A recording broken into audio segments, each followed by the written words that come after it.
Kathie Lee Gifford is a household name who is best known for co-hosting Live with Regis and Kathie Lee. On the surface, Gifford seems to have a glamorous life. Once you peel back the layers, however, it becomes clear that her life is also tragic. Kathie Lee Gifford married her first husband, Paul Johnson, in 1976 when she was 22 years old. Johnson owned a Christian music publishing company, and the couple became well known on the Christian television circuit. Unfortunately, their 6-year marriage was an unhappy one. Gifford wrote in her autobiography, "I Can't Believe I Said That," that she saw her husband as, quote, the ultimate Christian catch, but that the two weren't well suited. It was Johnson who ended the marriage, moving out one day while Gifford was at work, and the future talk show star was crushed. While Gifford admitted that their marriage was not passionate, she had still committed herself to the union and hadn't considered the possibility of divorce. Gifford wrote in her autobiography, "At the end of my marriage, I felt like I had presented myself as a gift to my husband that had been given back." It was not the marriage Gifford had dreamed of, and it was not the ending she had expected, but Gifford later admitted that the divorce ended up being the best thing for her. It opened her up to more opportunities in her career and allowed her to find a more fulfilling relationship. Like too many women in Hollywood, Kathie Lee Gifford was sexually harassed throughout her career. She told People in 1992 that one particularly troubling incident involved a famous man who she declined to name. Gifford told the outlet that she was in a car with the man when he suddenly grabbed her hand and forced it onto his lap. Gifford experienced other abuses in her life, writing in her 2020 memoir, "It's Never Too Late, Make the Next Act of Your Life the Best Act of Your Life," that she is a survivor of sexual assault and date rape. Again, Gifford declined to provide many details, including names. She explained that she wasn't comfortable disclosing more information, but that she wanted people who had gone through the same thing to know that they weren't alone. Gifford told Entertainment Tonight, "There's very, very few women in this industry who weren't subjected to that kind of behavior and that kind of abuse. If you or anyone you know has been a victim of sexual assault, help is available. Visit the Rape, Abuse, and Incest National Network website or contact RAIN's National Helpline at 1-800-656-HOPE 4673. Kathie Lee Gifford's career took a detour in 1996 when her self-named clothing line came under fire for using sweatshop labor. The New York Times noted at the time that Gifford wasn't aware of this, as the line was produced and sold by Walmart and she didn't directly oversee the manufacturing process. You can say I'm ugly, you can say I'm not talented, but when you say I don't care about children, how dare you? Still, the news that children working 20 hours a day were churning out garments with her name on them in the global south did not go over well, especially because part of the proceeds from the line were donated to programs helping children with AIDS and babies exposed to cocaine in the womb. The scandal generated a lot of bad publicity for Gifford, but she took the hit as an opportunity to create change. While she did consider disassociating herself from the line, Gifford eventually decided that reforming the clothing industry and stamping out child labor was a better goal. Gifford explained to the New York Times, "They told me that I had a unique opportunity to make a difference by using what happened to me to stop the horrible practices of some of these manufacturers."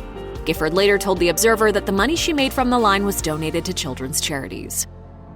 Motherhood transformed Kathie Lee Gifford's life. She had already been through a lot of trauma in her life by the time she welcomed her first child, Cody, in 1990. But for Gifford, becoming a mother showed her what a true miracle looks like, as she revealed on Today. Sadly, however, there was more tragedy ahead. One of the most devastating moments in Gifford's life came at what should have been a happy time for her. In 1992, Gifford and her husband, Frank Gifford, were expecting their second baby when Gifford experienced a miscarriage. Gifford was transparent about the grief of her loss, announcing it on Live with Regis and Kathie Lee. People noted that Gifford was visibly distraught as she explained what had happened. The talk show host confessed to the audience, "Until you experience a miscarriage yourself, you really don't understand the heartbreak of it."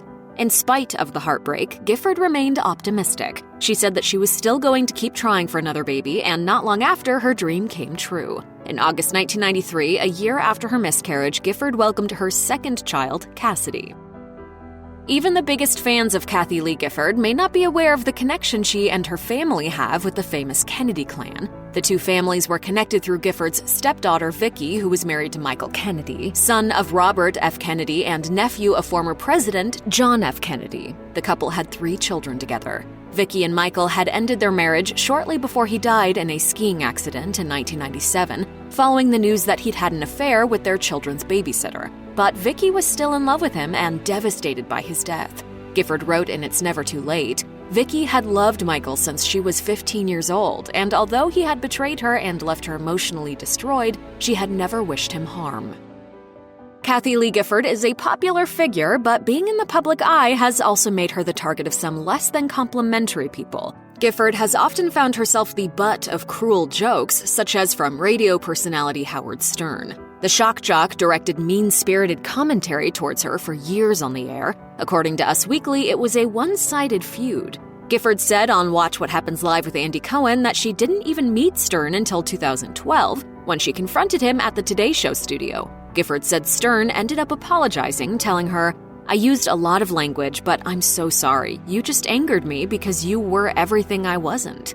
Stern isn't the only one who has targeted Gifford over the years. The Washington Post wrote in 2019 that she has long been targeted by comedians, including being impersonated by Kristen Wiig on Saturday Night Live. You learn to develop a thick skin against the stuff that can hurt you and people that are out to get you. The vitriol made its way to social media, too. The New York Times reported in 2008 that Facebook had at least 3 groups dedicated to loathing Gifford at the time. Kathie Lee Gifford found love with her second husband, retired NFL player and sportscaster Frank Gifford. Frank was 23 years Kathie Lee's senior, and in him she found everything that had been missing in her first marriage. Gifford told People, "Our almost 30-year marriage was a real love affair and a true marriage in every sense of the word, so God redeemed." Things turned rocky for the couple in 1997, though, 11 years into their marriage. Frank was found cheating on his wife with another woman, and a tabloid broke the news to the world, sending Kathie Lee's life into another scandal.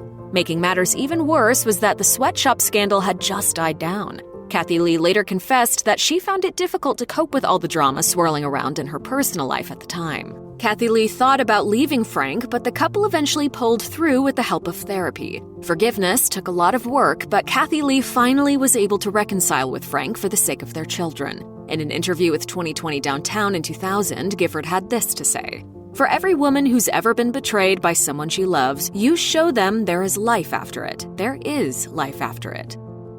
Kathie Lee Gifford became a morning TV staple as one of the stars of Live with Regis and Kathie Lee, which she co-hosted with Regis Philbin from 1985 to 2000. However, Gifford shocked the nation when she announced that she would be leaving the show in July 2000 after her contract expired. While she could have no doubt renewed that contract, Gifford claimed at the time that she was leaving the long-running show in order to focus on her music and her family. While this was true, it wasn't the whole story. Biography noted that Gifford later revealed that her father, Aaron Epstein, was dying, and that she wanted to spend more time with him as his health declined. Gifford's father died in November 2002 of Lewy body dementia at the age of 78. Gifford had a close relationship with her dad and was naturally devastated by his death. The ups and downs of Kathie Lee Gifford's marriage were difficult, but the couple came out of it stronger than ever. To that end, Kathie Lee was deeply in love with her husband and was heartbroken when Frank Gifford died in 2015. Adding to the trauma was the fact that it was Kathie Lee who found Frank's body following his unexpected death from chronic traumatic encephalopathy, or CTE, at the age of 84. Kathie Lee told The Hollywood Reporter that she always expected to outlive her husband. Still, she was grateful for the time they did have together, telling the outlet, "Well, the Lord gave me 29 years with him and 2 of the most incredible kids you'll ever meet." Years after Frank's death, Kathie Lee continued to mourn. In an interview with AARP, Gifford had this to say, "You battle different things as you get older, especially as a widow. You battle the loneliness when you lose a spouse." Kathie Lee also revealed that she had a hard time moving on, saying that she was, quote, "dealing with crippling loneliness." In 2017, just 2 years after the death of her husband, Kathie Lee Gifford went through another major loss when her mother, Joan Epstein, died at the age of 87. Gifford wrote on Twitter, "My precious mother Joni went home to Jesus and my daddy this morning. We praise God for his promise of eternal life and we thank God for her." Gifford and her mother had an especially close bond. She revealed on Today that the two spoke on the phone every morning and that Gifford told her mother a joke every single day. We'd always talk every single morning for half an hour about what she had for breakfast. She lived for breakfast. Epstein frequently appeared on Today, where it became apparent that Gifford had inherited her sense of humor from her mother. In 2016, Gifford spoke at length about her special connection to her mother on Today, calling her, quote, "the sunniest person I know."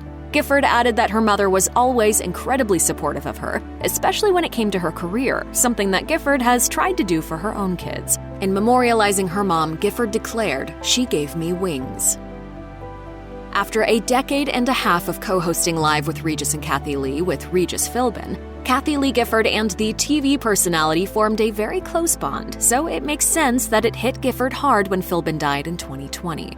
She posted a Bible verse on Twitter after the news broke that he had died at the age of 88. Gifford revealed on Today that she had been lucky enough to share one last lunch with Philbin shortly before his death, telling the hosts, "That will forever be a precious gift the Lord gave me, that I got to laugh again with one of my best friends in all my lifetime." Gifford also said that even before the two formed their deep friendship, she and Philbin had great respect for each other. Philbin was also close to Gifford's husband, who joked that his wife spent more time with Philbin than she did with him. Philbin was a key part of Gifford's support system after the scandal surrounding her husband's affair broke. Gifford told People, "I always knew Regis had my back. He always protected me on the air." Check out one of our newest videos right here. Plus, even more list videos about your favorite stuff are coming soon. Subscribe to our YouTube channel and hit the bell so you don't miss a single one.